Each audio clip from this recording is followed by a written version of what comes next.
Hai, ketemu lagi dengan saya Harum Wulandari di video kedua YouTube channel Lydia Adama Communication. Terima kasih untuk teman-teman yang sudah mengunjungi YouTube channel ini. Di episode kedua ini saya belum akan membawa teman-teman mempelajari lebih dalam tentang filosofi pendidikan Charles Manson. Kali ini sebelumnya saya ingin mengajak teman-teman melihat latar belakang mengapa Miss Mason sampai merumuskan filosofi pendidikannya yang dia tulis di dalam 6 volume-nya, di mana kita bisa memahami, melihat latar belakang tulisan beliau itu. Beliau tuliskan di bagian pembukaan dari Home Education Series ini. Yang paling umum, saya share screen-nya.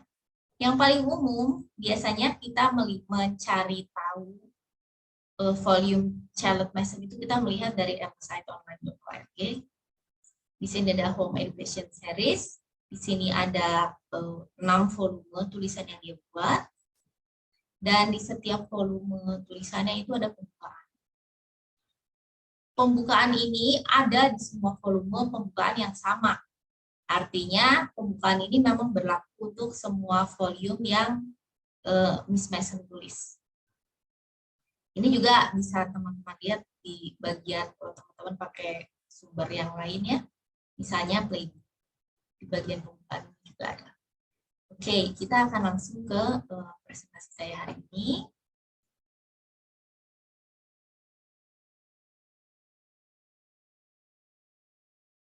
Ya, hari ini kita akan melihat dasar pemikiran Charles Mason.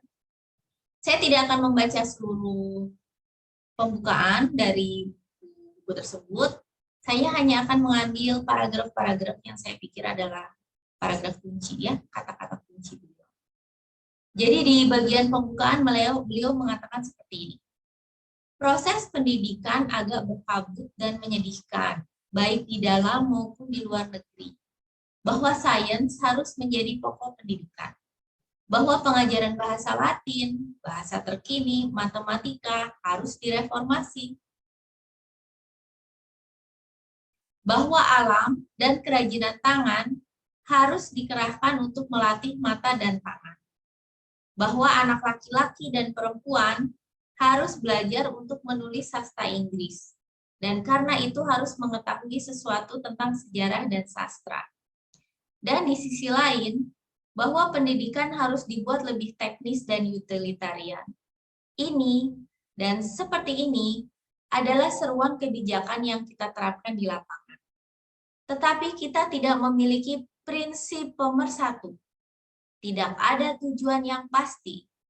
Pada kenyataannya, tidak ada filsafat pendidikan. Sebagaimana aliran sungai tidak dapat naik lebih tinggi dari sumbernya, demikian pula kemungkinan tidak ada upaya pendidikan yang dapat melampaui seluruh skema pemikiran yang melahirkannya. Dan mungkin inilah penyebab semua kejatuhan dari diri kita. Kejatuhan, kegagalan, dan kekecewaan yang menandai catatan pendidikan kita. Menarik di sini bahwa banyak berpendapat pendidikan harus begini, harus begitu, harus mengandung ini, harus mengandung itu, harus memperbaiki ini, harus memperbaiki itu. Tetapi sebetulnya menurut Miss Mason, prinsipnya belum ada. Kemudian tujuan pendidikannya juga belum jelas. Tanpa prinsip yang jelas, tanpa tujuan pendidikan yang jelas, pendidikan seperti apa yang bisa kita berikan? Karena aliran sungai tidak bisa mengalir lebih tinggi dari tujuannya. Bersusah-susah kita mendidik, kalau kita nggak menaruh goal, hasilnya nggak jelas. Dan menurut Miss Mason itulah yang menjadikan banyak sekali kekecewaan di dunia pendidikan.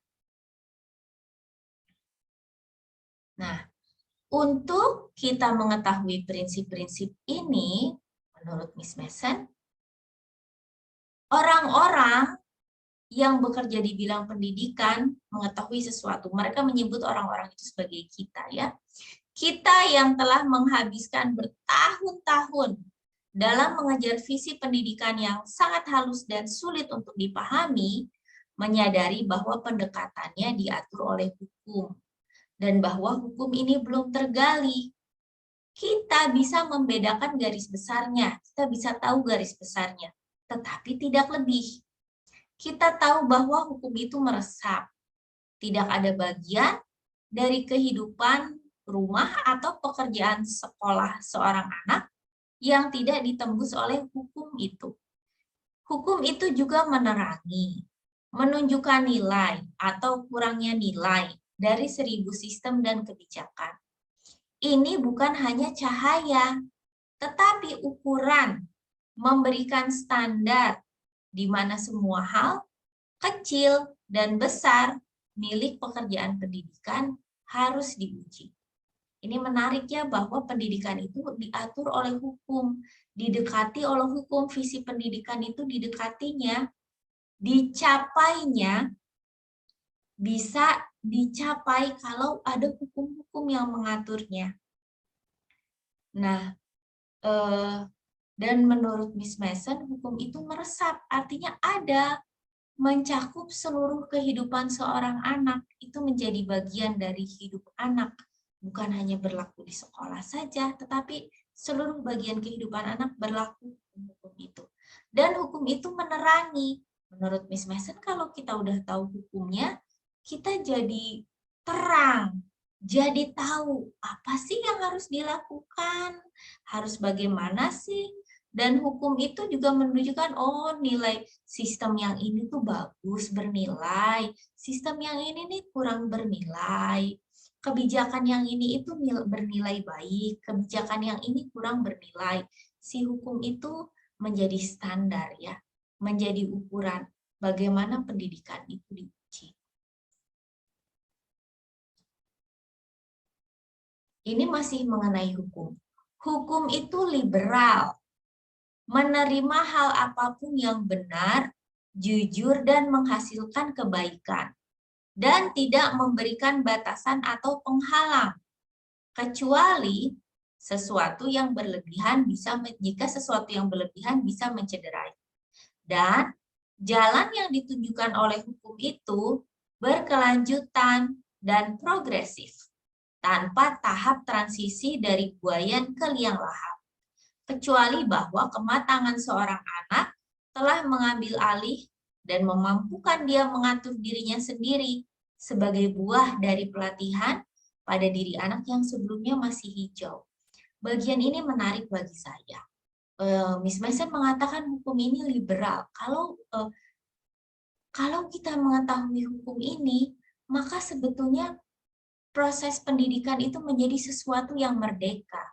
Karena hukum itu liberal, menerima apapun yang benar, jujur, dan menghasilkan kebaikan. Segala yang benar, jujur, dan menghasilkan kebaikan itu diterima dalam pendidikan. Dan tidak memberikan batasan atau penghalang. Dengan mengetahui hukum ini, justru kita menjadi merdeka. Bukan menjadi nggak boleh ini atau nggak boleh itu. Tetapi malah tahu apa yang harus kita lakukan ya. Bisa melakukan berbagai hal dalam pendidikan, tetapi jangan sampai berlebihan jika itu bisa mencederai. Dan jalan yang ditunjukkan oleh hukum itu berkelanjutan dan progresif, tanpa tahap transisi dari buayan ke liang lahat. Artinya, menurut hukum ini, pendidikan itu berlaku, ini pemahaman saya ya, pendidikan itu berlaku nggak di garis-garis, nggak di segmen-segmen. Ini untuk anak SD, ini SMP, ini SMA, berarti kalau udah selesai pendidikan itu udah selesai. Tetapi itu pendidikan itu berlaku sampai kapanpun juga. Dan yang menjadi batasan bahwa sebuah pendidikan itu sudah berhasil pada seorang anak adalah bukan usianya dia, bukan kelulusannya dia dari sebuah jenjang pendidikan, tetapi yang menyatakan bahwa pendidikan itu sudah berjalan dengan baik adalah apabila anak itu telah mampu mengatur dirinya sendiri sebagai buah dari pendidikan tersebut. Itulah tonggak keberhasilan pendidikan, bukan sekedar kelulusan dari sesuatu. Nah, kalau kita dekati lagi, maka Charlotte Mason memandang pendidikan itu berdasarkan hukum, didekati secara hukum. Visi pendidikan dapat didekati secara hukum. Pendekatan pendidikan berdasarkan hukum.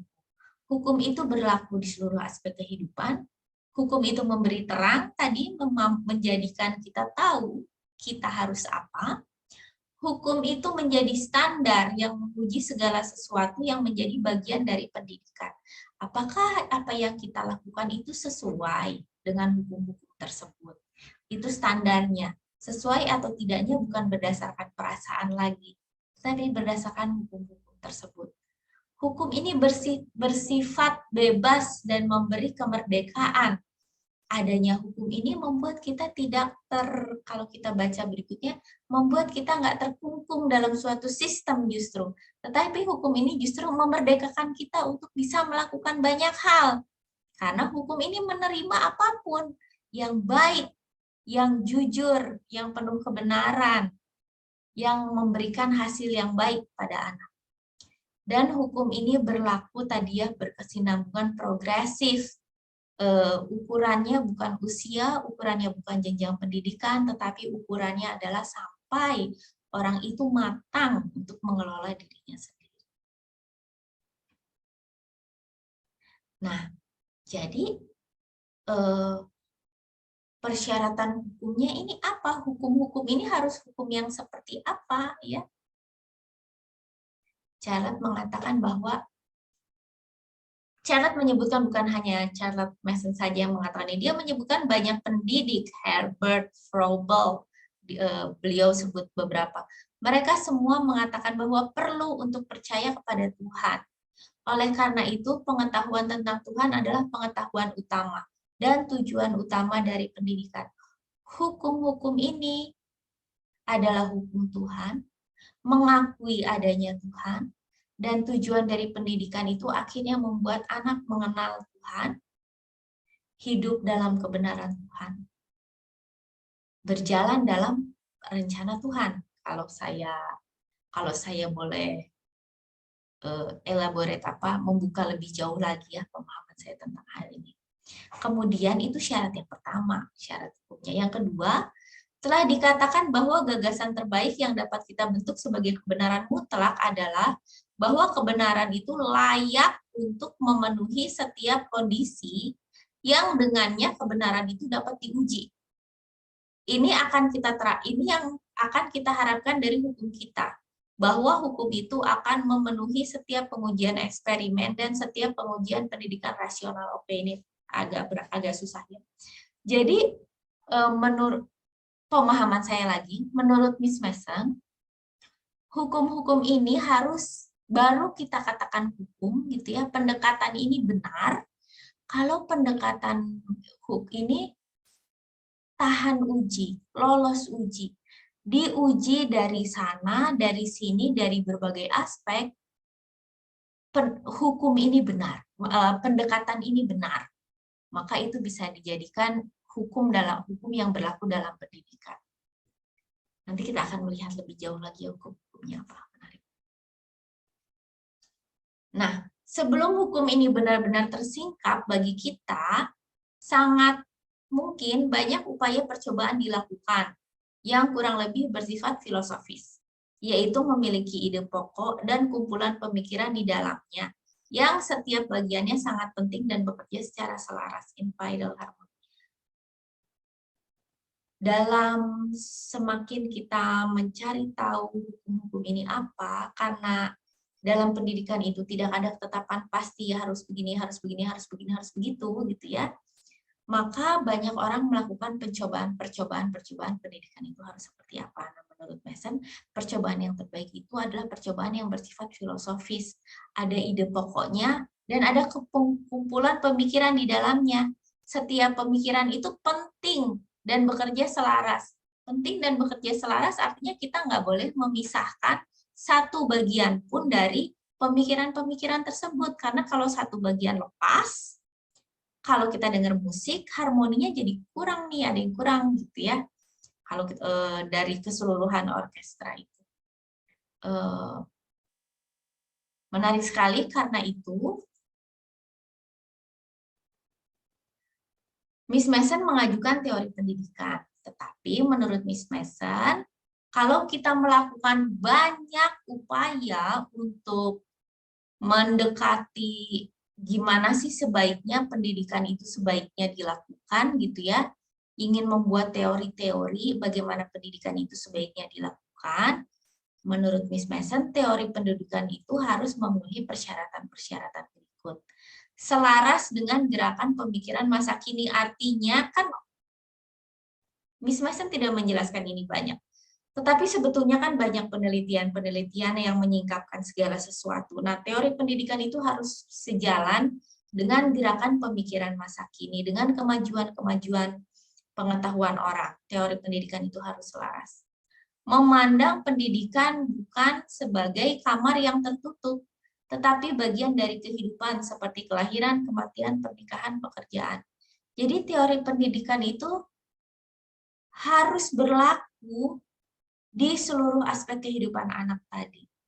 Pendidikan itu bukan sesuatu yang tertutup, yang hanya berdasarkan kelas tertentu, masa kehidupan tertentu, tetapi mendekati pendidikan itu benar-benar mendekati kehidupan seorang anak.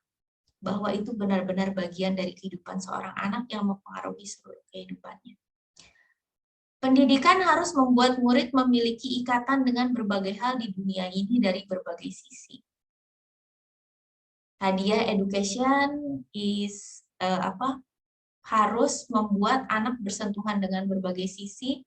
Jadi pendidikan ini menurut Miss Mason harus membuat anak berpikiran luas, pengetahuannya luas, dan memiliki ikatan, artinya dia terkoneksi dalam banyak hal. Dia menjadi tahu posisi dia di dunia ini. Dia memiliki ikatan, memiliki kedekatan dengan banyak hal di dunia ini. Nah, karena itu, dengan dasar-dasar pemikiran teorinya harus seperti itu, maka Miss Mason mengatakan nih, ada ya, sesuatu yang menarik sekali yang Miss Mason katakan. Sebentar ya, saya akan membuka window yang lain. Waktu Miss Mason mengatakan ini, filosofi pendidikannya, fools rush in where angels fear to tread. Maaf, saya baca bahasa Inggris ya. And the hope that there may be tentative efforts towards a philosophy education, and that all of them will bring us nearer to the magnum opus, encourage me to launch one such attempt. Oke, jadi dia bilang dia banyak orang yang bekerja di bidang pendidikan. Dan banyak orang berusaha melakukan pendekatan-pendekatan yang bersifat filosofis. Baik, ya, dan semua pendekatan itu harapannya akan menghasilkan tujuan pendidikan yang terbaik. Baiklah, dia bilang fools rush in where angel fear to tread. Ini ungkapan yang menarik menurut Mason. Orang bodoh meloncat ke dalam sesuatu yang dihindari oleh para angel, dihindari oleh orang yang mengerti. Dan Charles Mason justru ini mendorong dia untuk baiklah, dia bilang di sini ya. Baiklah aku menjadi orang bodoh itu. I venture to over the result of this long labor because I know that in this field there are many laborers far more able and expert than I, the angel who fear to trade. So precarious is this footing. Jadi yang menarik bagi saya, waktu Miss Mason mengajukan filosofinya ini, Miss Mason datang sebagai orang yang rendah hati. Filosofi Miss Mason ini bukan diajukan sebagai orang yang merasa aku paling hebat, aku tahu, maka aku mengajukan filosofi ini. Tapi dia mengatakan bahwa pendidikan anak ini sesuatu yang rumit sekali, karena tujuannya harus mulia sekali gitu ya, dan ya rumit sekali pendidikan itu menurut dia, sampai orang-orang yang ahli pun tidak berani untuk mengajukan rumusan filosofinya dia. Jadi saya bilang oke, kalau orang-orang yang hebat itu nggak berani, baiklah Aku nulis duluan deh, aku si orang bego ini yang nulis duluan. Siapa tahu dengan aku orang yang bodoh ini menulis duluan, maka orang-orang yang ahli akan turun, yang lebih ahli dari aku akan turun mengajukan teorinya juga. Jadi teman-teman lihat di sini bahwa Miss Mason datang dengan pikiran dengan hati yang sangat rendah hati dan dengan pikiran yang terbuka untuk berbincang-bincang dengan para pakar pendidikan yang lain. Dan ini menarik bagi saya karena ini membuat saya berpikir dalam saya mempelajari dan menerapkan metode silent lesson, saya harus belajar memiliki sikap yang sama dengan Miss Mason. Bahwa Miss Mason mengajukan ini untuk dipertimbangkan dan bahwa dia mau mendengar pendapat orang lain, dia merasa dia bukan yang paling hebat. Demikian juga saya sebagai praktisi, saya merasa saya menjalankan metode challenge, saya tidak bisa merendahkan orang-orang lain. Banyak para ahli juga yang akan berbicara tentang pendidikan dan kita harus terbuka untuk mendiskusikan tentang ini. Mendiskusikan kebenarannya bagaimana, nanti yang paling menarik untuk mengatur kebenarannya itu apa? Hukum-hukum apa yang berlaku? Apakah itu memenuhi hukum tersebut? Nah, sepanjang perjalanan nanti kita akan mempelajari hukum-hukumnya itu apa. Oke, saya kembali lagi ke presentasi saya ya.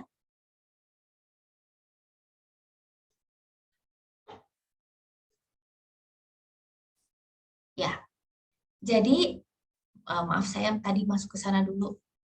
Bagi saya penting sikap Miss Mason ini dalam mengajukan filosofi pendidikannya. Nah, inilah dasar filosofi pendidikan yang diajukan oleh Miss Mason. Beliau mengatakan bahwa dasar sebuah filosofi itu harus ada ide pokoknya dan harus ada ide-ide pendukung bagian dari ide pokok itu yang semuanya penting dan bekerja dalam kesatuan yang harmonis. Nah, Miss Mason mengajukan ide pokoknya. Ide pokok beliau adalah anak adalah pribadi utuh sejak lahir dan memiliki segala potensi dan kekuatan yang ada dalam setiap pribadi.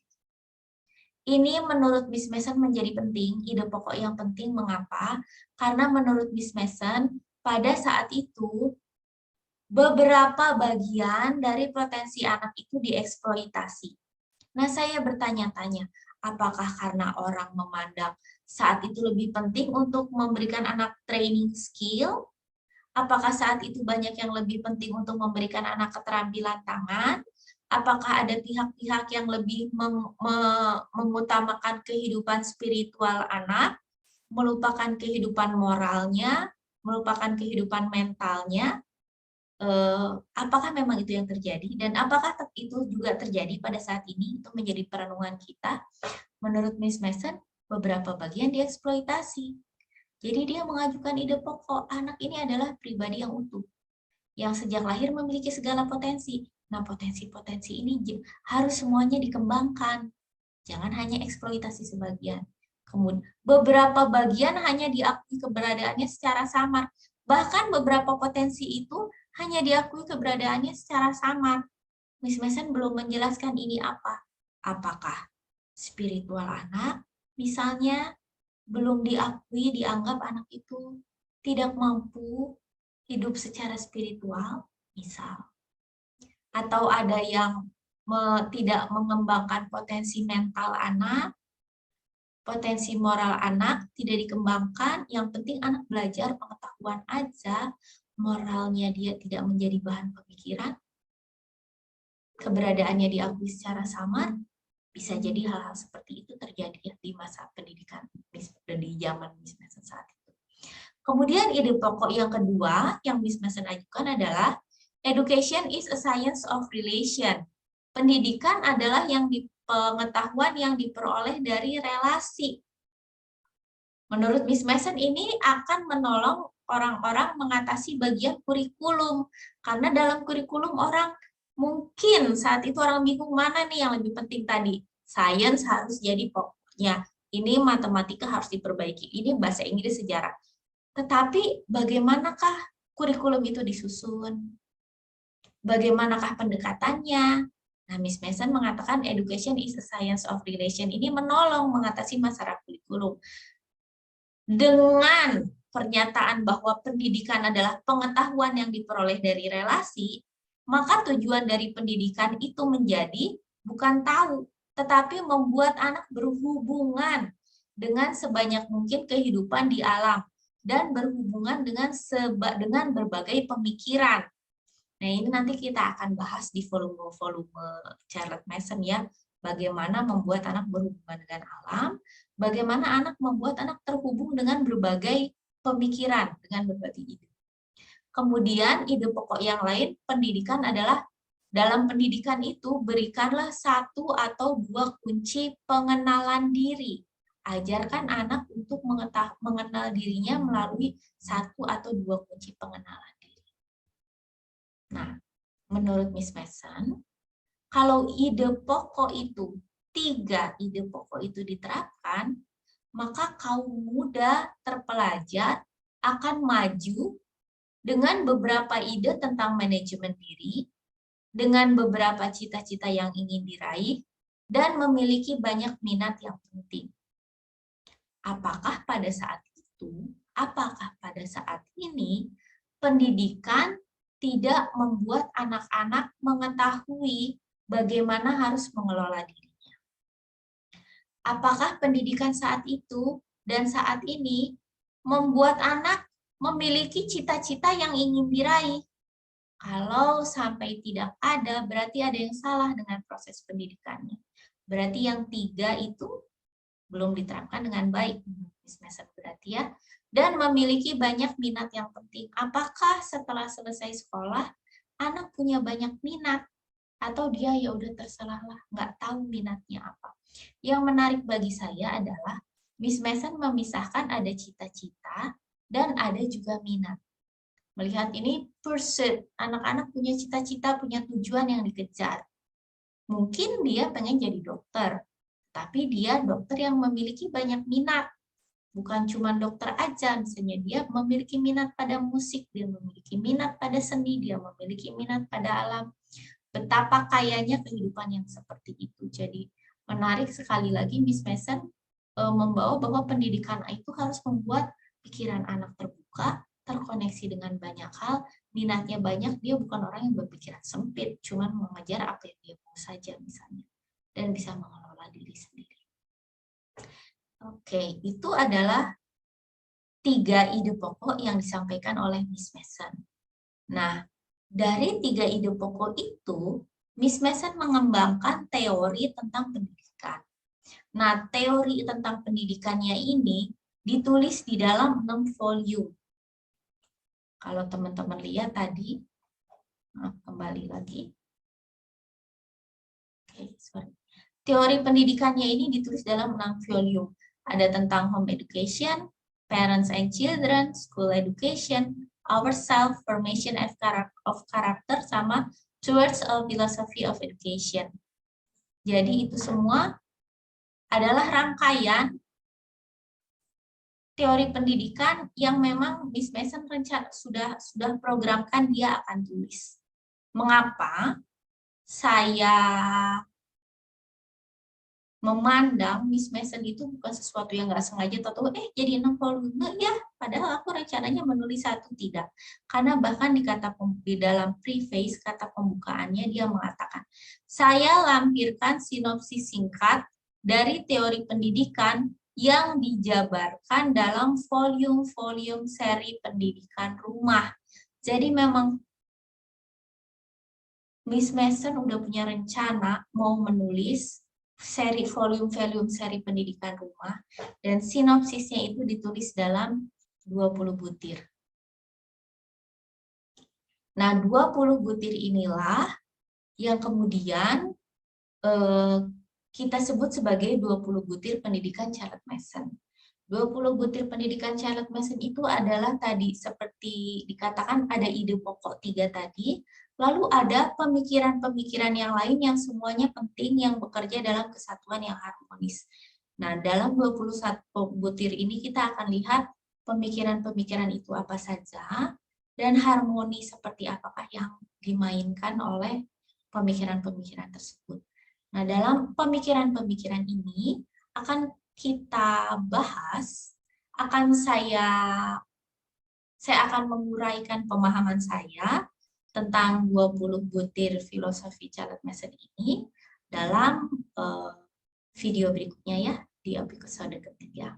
Baik, terima kasih teman-teman sudah mendengarkan bagian ini. Mudah-mudahan ini membuat teman-teman semakin memahami latar belakang Charlotte Mason menuliskan filosofinya.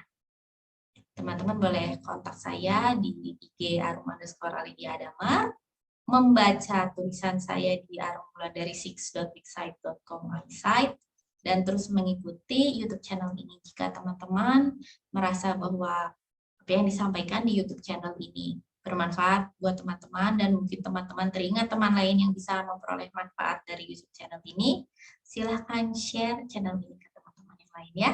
Terima kasih.